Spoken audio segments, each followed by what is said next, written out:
Sveiki, draugi! Šodien man ir jaunumi. Man vakar bija vārdiena, man māma uzdāvināja tādu skaistu kofrīti, kur iekšā ir mana vēlēšanās. Te ir viss, ko vajag zīmēšanai.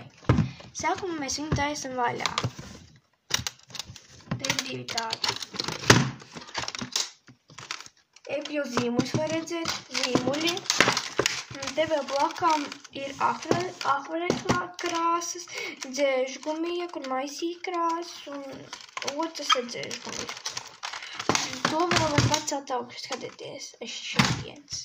Te ir šitāds mikroziņas un krītiņi.